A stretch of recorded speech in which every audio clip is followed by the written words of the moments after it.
So how much you know about your Clarion history? Well, we're not going to actually give you a little bit of a quiz tonight, but we're going to tell you about where you can go to find out about the history of Clarion. And I'm going to also tell you a little bit about what's going on with the Olympics, because I don't think you're watching it. I don't think anybody is watching it. It's all coming up tonight on Feedback.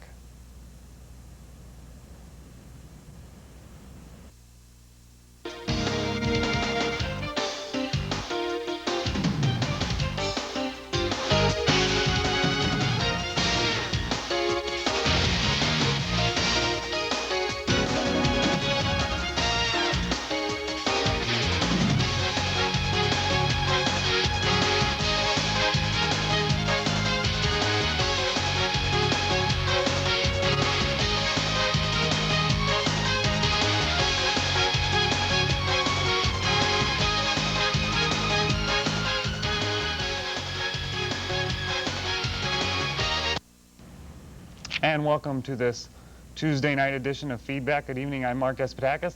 As I said, tonight we're going to be talking about a little bit of the history of Clarion. I'm sure you've all heard of, the Historical Society right downtown, but have you ever visited there? Did you ever wonder what's in there? Well, we're going to talk about that tonight. I think it's one of the things that maybe a lot of people don't take part in, and they probably should. So we are going to talk with Lindsley Dunn from the Clarion County, is it Clarion County or Clarion? Clarion County. Clarion County Historical Society. That's coming up a little bit later in the show. But first of all, as is my norm, I want to talk to you about what's going on in the world. And the big thing going on in the world is world athleticism. It is the Olympics. The 27th, is it? I don't know. I think it's up in the 20s. But the 27th or 26th Summer Olympics. And it's going on right now in Sydney, Australia. Actually, they might be sleeping right now in Sydney, Australia, but you're probably watching the Olympics. If you flip to the other channel, don't, but if you would see that they're running the Olympic coverage right now. And actually, that's gotten a lot of flack. They're saying, well, NBC's running it on a delay. How are we supposed to watch it? It's not as fun because some other media outlets are telling us what's happening earlier in the day. Well, you can't really hold NBC's feet to the fire on that one because they can't help the time zone in Sydney, Australia. Another thing people have been complaining about for the television coverage, I guess there's been too much profiles of people. Well, isn't that what this is all about? These people aren't stars. They come to this as not stars. So I think it's kind of interesting to learn about these people, to find out what their stories are. So that's my positive spin for you on the Olympics. But as you know, I always have a negative to everything. And so I found a few negatives today. One was actually in Monday's New York Times. There was an article, it was below the fold, but the headline was, "Leery of the web, Olympic officials set limits on news." Now what this was, they were talking about there's a few athletes who have been writing journals for their local hometown newspapers saying about what's going on at the Olympics. And I think that would be kind of interesting to follow your hometown athlete, to see what they're talking about, what their experiences are, because you might even know that person. Well, Olympic officials said, no, you can't do this. They are not allowing Olympic athletes to write journals and send them via email, via the web, to their local hometown newspapers. I don't know about that. I think that's part of the interesting experience of this, to see it through these people's eyes, because, as I said, these people are generally not world-class athletes. I mean, they are world-class athletes, but they're not world-class athletes that we hear about all the time. So I think that would be a great way to find out about them and what's going on. One of the bad ways to find out about them and what's going on is an article I read in Monday's USA Today. The headline, "Would you like a TV ad with that gold medal?" Apparently McDonald's is going up to the U.S. gold medalists right after they perform and saying, hey, do you want to be in a McDonald's ad? And I guess they have a really quick turnaround time that you could probably see that ad that night or the next day on NBC's Olympic coverage, because they've already booked these in there, and they're just going to use these people who just won a gold medal in their ads. So capitalism invades the Olympics, as we should not be surprised by. I'm not really watching the Olympics, but I generally like to. I watched the opening ceremonies. I thought it was kind of interesting. The people I was watching with thought it was pretty stupid, but I think they don't understand. When you're watching this, you have to look at the other culture and say, oh, this is a sign of their culture. It's very interesting from that point of view. So I wouldn't say totally tune it out, even though you might know early in the day who won the swimming. Watch them. Support these athletes. Not only support the United States athletes, look at from all these other countries. Look at what they're doing and go ahead and support it by watching the Olympics. after the show's over today, though. Don't flip over now. Wait till feedback's over. Wait till TV5 News is over. 8:30, go ahead and watch the Olympics for the rest of the evening. But from now until 8:30 and tomorrow from 7 to 8:30, stay on TV5. So that's what I'd say about the Olympics for you tonight. Right now what we're going to do is take a break, and when we come back we're going to talk with Lindsley Dunn from the Clarion County Historical Society, talking about a great place to go and visit, learn about Clarion's history. That's after this.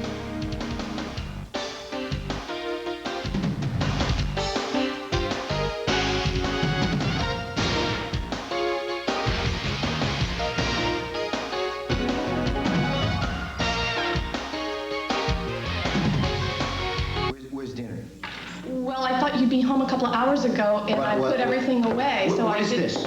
Pizza? What, a pizza? If you had just called me, I would have known what... Dinner ready is a pizza. I didn't know you'd be so late. Let me ask you something. Is it too much to have dinner waiting when I go home? Please don't be so loud. Don't tell me what to do! You shut up! I thought you'd be home I can get pizza at work! I'm sorry. Yeah, I'll do something better. I'll fix you something better. Let go of me! Get in the kitchen! No! Well, it hurts! Do you want to see what hurts? That's what hurts! That's what hurts! Now get up and clean up this mess! Shut up! I'll be quiet. Oh,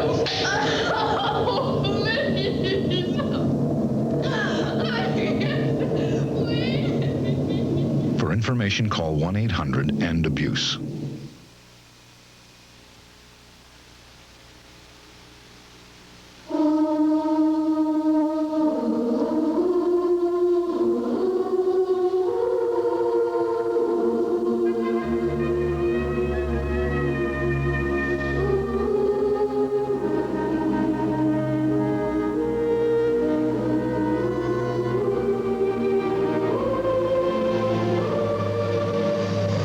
Maybe you have what it takes to be one of us, the few, the proud, the Marines.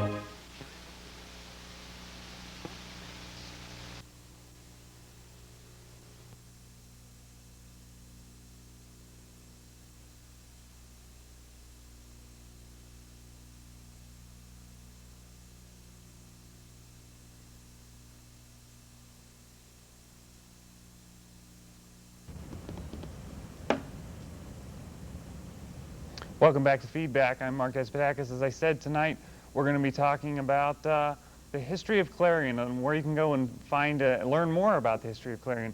And joining us here tonight is Lindsley Dunn from the Historical Society. Thank you for coming out and joining us tonight. Very glad to be here.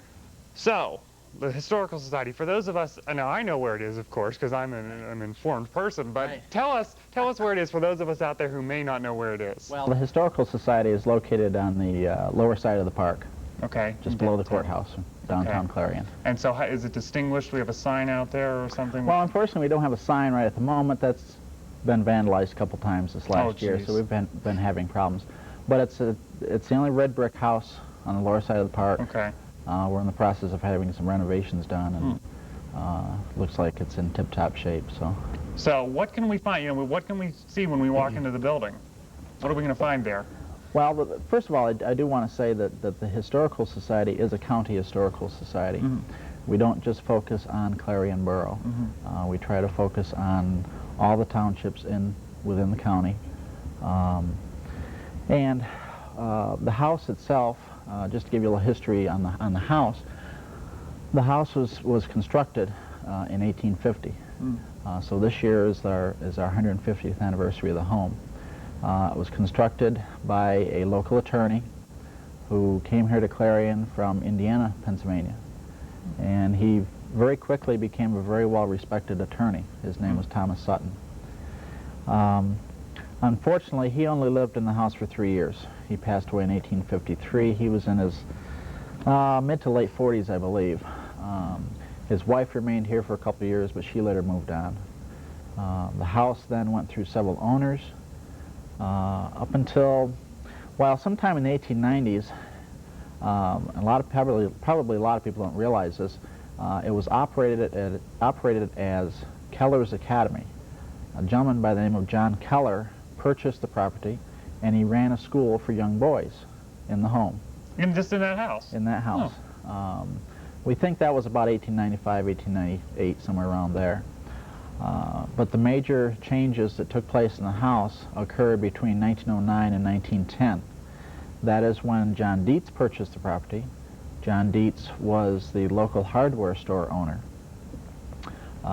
He bought the property and he renovated the house to what, when you visit today, is what you would see as his renovations on the house. It's what some people might consider a typical late Victorian era home. Also want to mention John Dietz. As I said, he did own the local hardware store. That was located on Main Street here in Clarion. In fact, it was located in where Fowler's Furniture Storage is today. That's where his hardware store was. Renovations on the house were rather extensive for that time period. We have been working on developing a history of the house, trying to put together a history of the house, starting with its original owner, Thomas Sutton. We have been able to track down some information on him, but surprisingly there are no photographs or any information concerning the renovations of the house. To me, as a historian, I found that kind of interesting, because you would have thought that this home was going through a major transformation. Right. And you would have thought someone would have taken pictures of it, but we have not tracked down anything. We did find in our archives a journal that John Dietz kept, and it did list all the materials used in this renovation. So we do have that. So you have that, but you don't have no photographs. No photographs. So if you have one out there. Yeah, somebody has one, we'd be interested. The unique features of the house, number one, for anyone that has not been in the home, all the woodwork is all the original woodwork, which is unique. A lot of times homes were painted, the woodwork was painted. Another unique feature of the house is it has an open back staircase going to the second floor. There's a painted hand stenciled ceiling in the what was intended to be the library of the home, which is unique, and that's original to the home. And of course all the lighting fixtures are original. And there's a lot of other little features of the house that you know, almost anyone, if they have any interest in architecture, and history of the area and the history of that time period, you know, this is the place that they can come and see all that. And so, you know, what are we, all right, you've described the house now, what are we actually going to see inside the house? Exhibits? Well, we have... Is this a museum, if you will? Yes, we operate it as a museum, as a house museum. We have essentially 3 display rooms. We have a parlor, which is set up as a late Victorian parlor. We have a bedroom that is set up as a late Victorian bedroom. We also have a kitchen that is, the kitchen actually is a little bit earlier. The kitchen is set up to be a little bit more similar to an 1850s vintage kitchen. I think that probably stemmed from the fact that when the Historical Society purchased the property back in 1975, 76, they wanted to have something in the home that people could see that was representative of when the original structure was built. So that's where they for some reason they chose the kitchen. And in the kitchen we do have several artifacts that date back as early as the 1830s, 40s, 50s. The other areas of the house, of course we have a small gift shop there, and we have an area that we use for special exhibits. Currently the exhibit we have in place focuses on the Civil War. This past month we did our, we've been doing a Civil War encampment in the park every year. We did it the last weekend of August this year, and while setting up this display, it's kind of a little sideline concerning the exhibits we do. We wanted to focus on strictly Clarion County and artifacts that we might have in relationship to the Civil War. And while searching the archives and going through the collections, I came across this small tin box, and in that box were several Civil War letters from Colonel McKnight and Colonel Calvin Craig. We have since discovered that these are potentially very rare documents, and they were just tucked away there at the Historical Society. Probably no one had seen them in probably 30 years. So you're even discovering stuff right in your own building. Yeah, we're kind of still discovering things. Actually, let me interrupt you right Yes. here. We're going to take a break. We're going to come back and talk a little bit more about this, you know, what people can see in the building, and maybe if we have some time, get into a little bit of the history of Clarion County. So we're going to take a break and be back on Feedback right after this.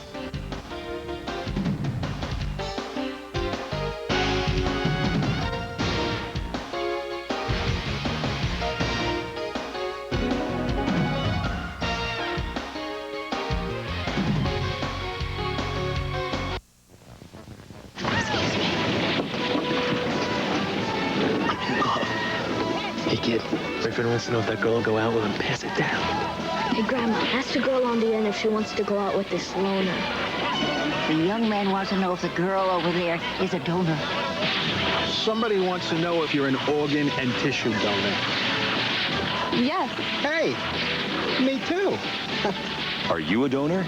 Make sure your family knows your decision so there's no question later. It may not look like it, but you're watching the future of the Earth pass by. Because many of these products are made from materials you've been recycling. But to keep recycling working, you need to buy products that say, made from recycled materials. For all those next in line, it would mean the world to them.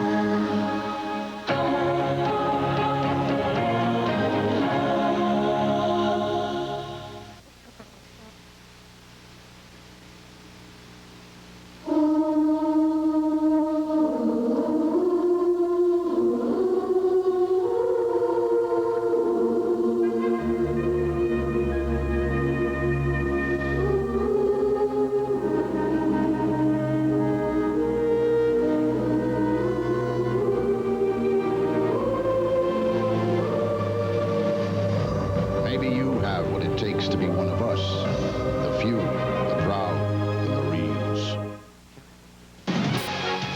I said, you know, wouldn't a better name for a movie to come out now? And I think I'm going to make the movie or write the book. It would be a great book to have. And you can call to get her book. You can also find it online. Well, I have a feeling I'm going to be rather opinionated. People I know so. Let's ask them about scheduling. Why is it that students have such a problem here with? Tune into Feedback with Mark Despotakis every Tuesday and Wednesday night beginning at 7:30 p.m. We're totally out of time. No time to talk to you. We'll see you tomorrow.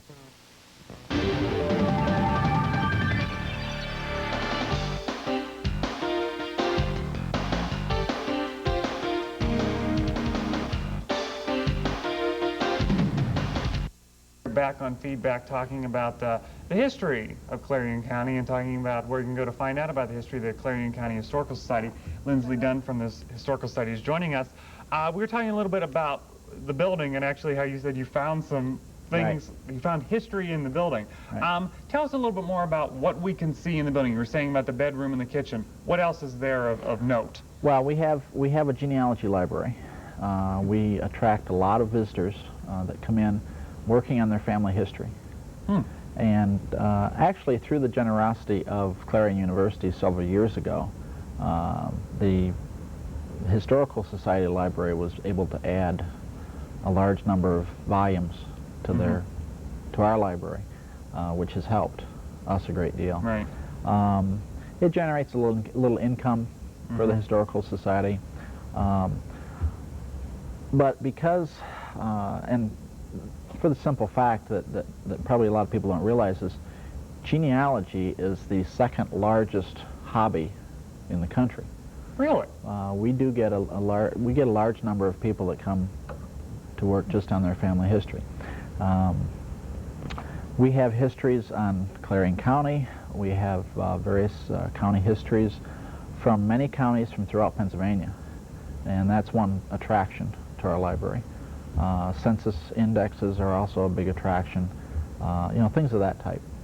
And, you know, we get people that come in. Some people come in, believe it or not, they spend an hour. I just had a lady that's visited us, and she's been in, well, for the last 4 days looking up information. Sometimes people find things, and sometimes they don't. It's just a matter of taking the time and doing that. So we do offer that. And, of course, we do have a collections and an archives. Our collections consist of approximately 5,000 artifacts. I would say probably 98% of it is Clarion County oriented in some way, shape, or form. And our archives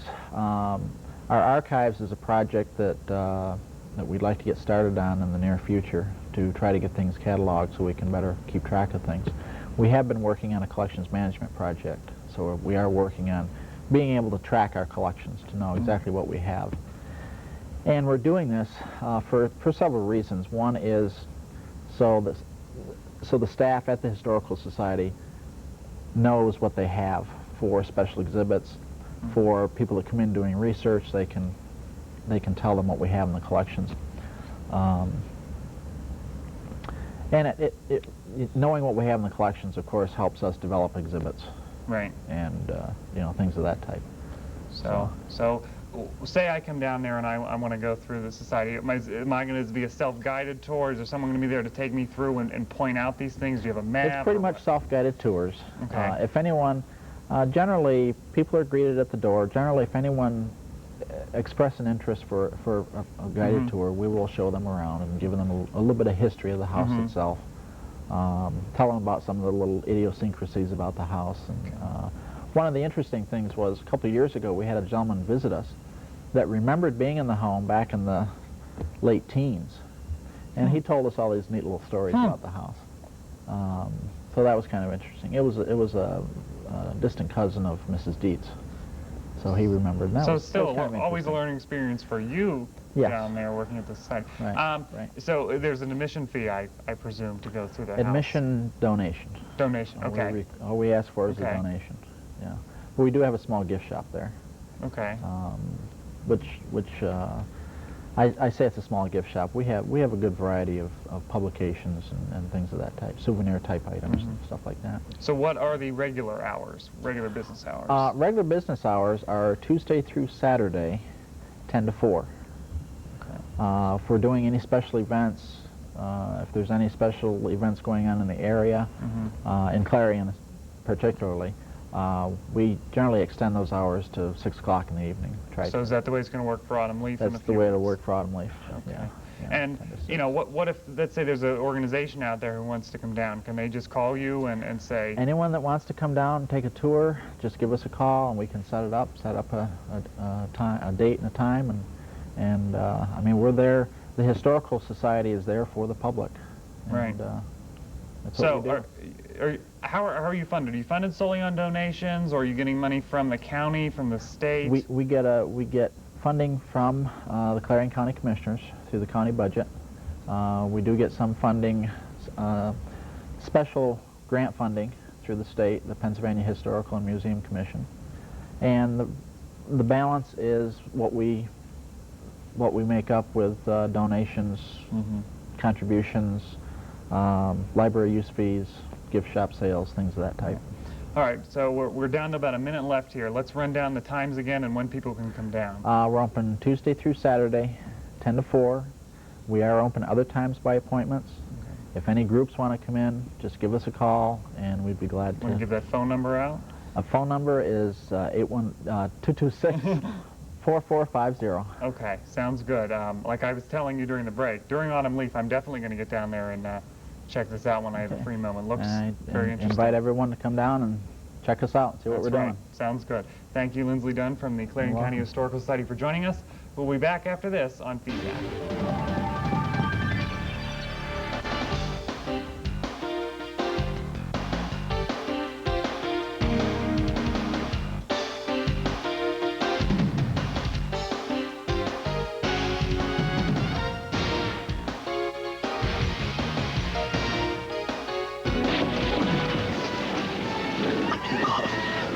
Hey, kid, ready for boyfriend wants to know if that girl will go out with him. Pass it down. Hey, Grandma, ask the girl on the end if she wants to go out with this loner. The young man wants to know if the girl over there is a donor. Somebody wants to know if you're an organ and tissue donor. Yes. Hey, me too. Are you a donor? Make sure your family knows your decision so there's no question later. This portion of the programming was made possible through a grant by Fox's Pizza Den. Fox's Pizza Den is located on Old Route 66 in Clarion and offers all-day delivery. Phone 226-5555. That's 226-5555. Fox's Pizza Den is open 7 days a week for your convenience. Phone 226-5555.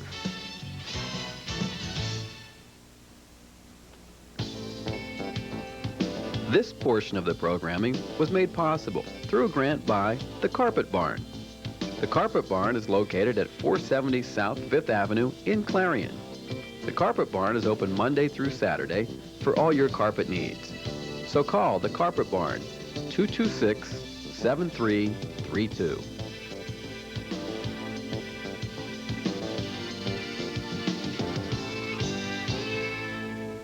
Standing out from the crowd is easy when you stop in at Fashion Bug, located in the Clarion Mall. Whether you're looking for junior trendy, girls, or fashion for women, they have it all with many different styles. With our newly expanded shoe and accessory department, you're surely to find that special touch to enhance that new outfit. And if you have a fashion question, our experts are here to help. That's Fashion Bug, located in the Clarion Mall, just off Exit 9 of Interstate 80. Open Monday through Saturday, 10 a.m. till 9 p.m. Sunday from noon till 5.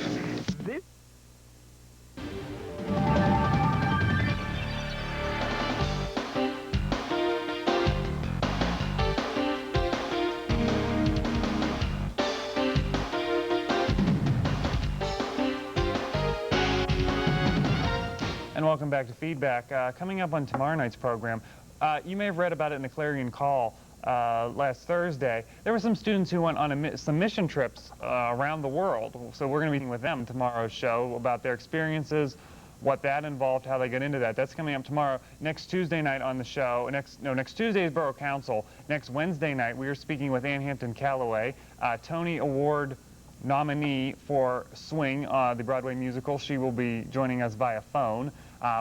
We also may be able to see some clips from her performance in Swing. So that's what's coming up next week.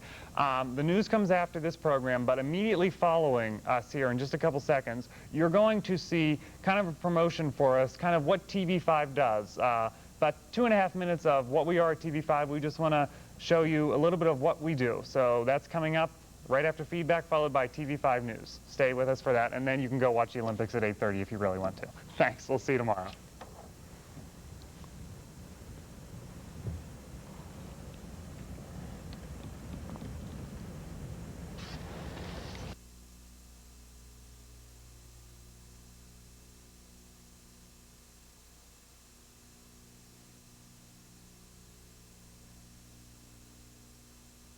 Clarion University Broadcasting serves as an educational tool and news resource for Clarion University and the surrounding community. Broadcasting everything from Borough Council meetings live to twice-weekly newscasts, TV5 is an institution valued by both students and the community as a whole. Students from Clarion University's Communication Department are the most involved in TV5, but students from all majors are welcome to participate.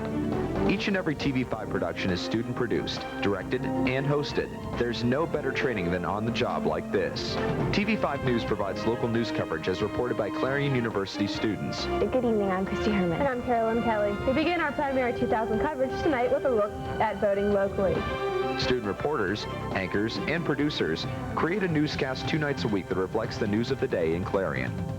Feedback. Welcome back to Feedback. I'm Mark Despotakis. Joining us in this segment is your United States Representative, John Peterson. Is TV5's public affairs and interview program. Topics range from discussing local and national politics to how to adopt a pet from the local Humane Society. Broadcasting 2 nights a week, the show strives to inform, educate, and entertain the viewers. TV5 also broadcasts Clarion Borough Council live each month. The meeting takes place at the Clarion Free Library, and TV5 students air the program from our mobile production trailer. Sports are also a large part of the TV5 identity. Local sports, such as Clarion Area High School football and Clarion University athletics, are an integral part of our newscasts. But they are also featured during the TV5 programming day. You can catch sporting events in their entirety many times during the semester. TV5 also provides you with the latest news from Pennsylvania's state government. Broadcasting such shows as Focus on Pennsylvania and Capitol Conversations, viewers get to see what their state representatives are up to in Harrisburg. TV5 has been Clarion's very own for over 20 years and will continue to be an information source for students. New charges surround a Clarion County prisoner. Good evening, I'm Carrie LaPoo. And I'm Cynthia Walker. And members of the community in the new millennium.